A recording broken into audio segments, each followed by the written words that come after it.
दोस्तों नमस्कार। आज मैं आपको आषाढ़ मास के कृष्ण पक्ष की योगिनी एकादशी के महत्व के बारे में बताऊंगी।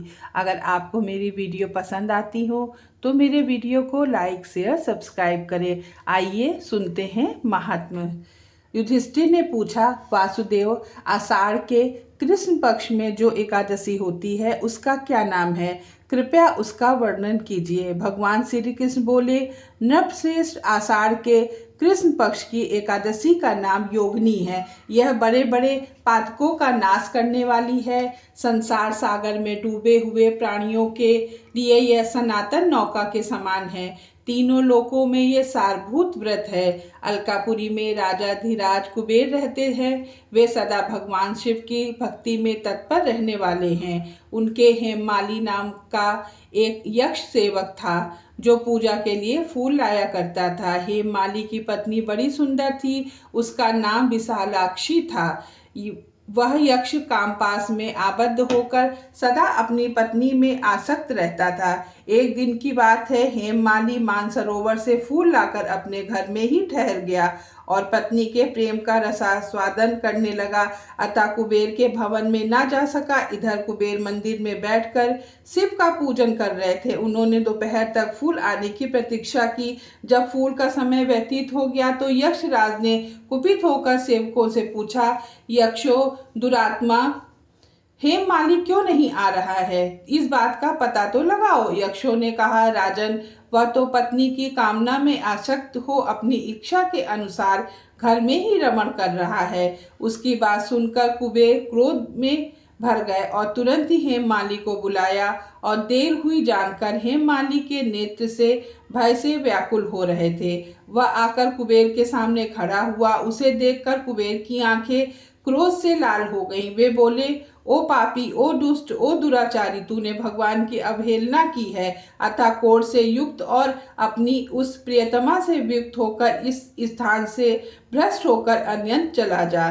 कुबेर के ऐसा कहने पर वह उस स्थान से नीचे गिर गया। उस समय उसके हृदय में महान दुख हो रहा था। कोड़ों से सारा शरीर पीड़ित था, परंतु शिव पूजा के प्रभाव से उसकी स्मरण शक्ति लुप्त हो गई।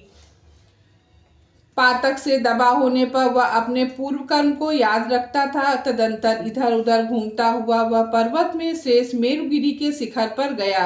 वहां उसे तपस्या के पुंज मुनिवर मार्कंडेय जी का दर्शन हुआ। पाप कर्मा यक्ष ने दूर से ही मुनि के चरणों में प्रणाम किया। मुनिवर मार्कंडेय ने उसे भय से कांपते देखकर परोपकार की इच्छा से निकट बुलाकर कहा, तुझे कोढ़ के रोकने से कैसे दबा लिया? तू क्यों इतना अधिक निंदनीय जान पड़ता है? यक्ष बोला, मुने, मैं कुबेर का अनुचर हूँ। मेरा नाम हेममाली है। मैं प्रतिदिन मानसरोवर से फूल ले जाकर शिव पूजा के समय कुबेर को दिया करता था। एक दिन पत्नी सहवास के सुख में फंस जाने के कारण मुझे समय का ज्ञान ही नहीं रहा। अतः राजा धीराज कुबेर ने कुपित होकर मुझे श्राप दे दिया है, जिससे मैं क्रोध से आक्रांत होकर अपनी प्रियतमा से बिछुड़ गया हूँ। मुनि श्रेष्ठ, इस समय किसी शुभ कर्म के प्रभाव से मैं आपके निकट आ पहुंचा हूँ। संतों का चित्त स्वभावतः परोपकार में लगा रहता है। यह जानकर मुझ अपराधी को कर्तव्य का उपदेश दीजिए। मार्कंडेय ने कहा, तुमने यह सच्ची बात कही है, असत्य भाषण नहीं किया है, इसलिए मैं तुम्हें कल्याणप्रद व्रत का उपदेश करता हूँ। तुम आषाढ़ के कृष्ण में योगिनी एकादशी का व्रत करो। इस व्रत के पुण्य से तुम्हारी कोढ़ निश्चय ही दूर हो जाएगी। भगवान श्री कृष्ण कहते हैं, ऋषि की ये वचन सुनकर हेममाली दंड की भांति मुनि के चरणों में पड़ गया। मुनि ने उसे उठाया, इससे उसको बड़ा हर्ष हुआ। मार्कंडेय ने उपदेश से उसने योगिनी एकादशी का व्रत किया, जिससे उसके शरीर की कोढ़ दूर हो गई। मुनि के कथनानुसार यह उत्तम व्रत का अनुष्ठान करने पर वह पूर्ण सुखी हो गया।